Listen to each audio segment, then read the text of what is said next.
สำหรับระยะทำอิฐนี้ทางรายการของพวกเราจะให้ประธานได้ไปรับชมข่าวกองประชุมสรุปการเคลื่อนไหวเวียกงานในระยะ5ปีของหน่วยสหพันธ์แม่หญิงของการเมืองกลุ่มใหญ่พระราชการป้องกันความสงบรายละเอียดจะเป็นอย่างใดนั้นซึ่งประธานไปติดตามรับชมในท้ายอาทิตย์ที่ผ่านมาหน่วยแม่หญิงของการเมืองได้จัดกองประชุมสรุปการเคลื่อนไหวเวียกงานระยะ5ปีผ่านมาของหน่วยแม่หญิงของการเมืองขึ้นโดยการให้เกียรติเข้าร่วมเป็นประธานของทานพันเอกศรีธรพิมพ์ศรีวงศ์คณะพรรคกลุ่มใหญ่เลขาหน่วยพรรคฮักฐานหัวหน้าห้องการเมืองมี3องค์การจัดตั้งมหาชนและสมาชิกแม่หญิงของการเมืองเข้าร่วมพันโทนางแสงจันทร์พรหมจันทร์คณะสหพันธ์แม่หญิงกลุ่มใหญ่หัวหน้าหน่วยแม่หญิงของการเมืองได้ขึ้นผ่านบทสรุปการเคลื่อนไหวเวียกงานระยะ5ปี2017 2022และทิศทางแผนการ5ปีต่อหน้า2023 2027ว่าหน่วยแม่หญิงของการเมือง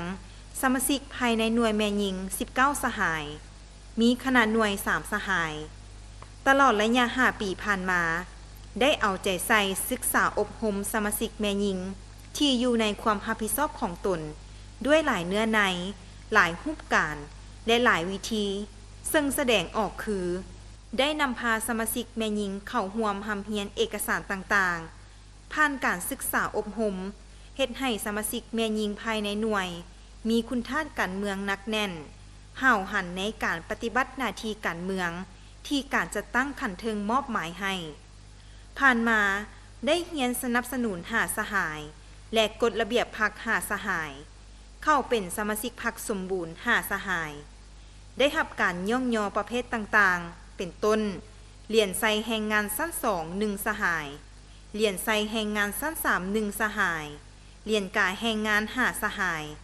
ใบย่องยอเวียกงาน 3D ของสหพันธ์แม่หญิงระยะ3ปีและ5ปีมี18สหาย5ปีผ่านมาคัดเลือกพลเมืองดีพัฒนาดีและสร้างครอบครัวดี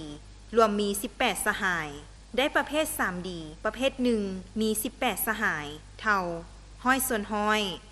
ประเภทหน่วย 3D แม่นได้ประเภท1พร้อมเดียวกันนั้นก็ยังได้วางทิศทางแผนการ5ปีต่อหน้าจะนำพาปรับปรุงการจัดตั้งให้นักแน่นเข้มแข็งค้นคว้าเสื่อมซึมกฎหมายกฎระเบียบของสหพันธ์แม่หญิงลาวปฏิบัติให้เข้มงวดเอาใจใส่ขยายสมาชิกแม่หญิงและการจัดตั้งแม่หญิงให้รับประกันด้านปริมาณคุณภาพและถูกต้องตามระเบียบสหพันธ์แม่หญิงลาวจากนั้นท่านพันเอกศรีธรพิมพ์ศรีวงศ์ยังได้ซี้นำต่อกองประชุมท่านได้ย่องยอสมเสยผลงานตลอดระยะเวลา5ปีผ่านมาที่หน่วยแม่หญิงของการเมืองสามารถญาติมาได้เห็นถึงความตั้งใจ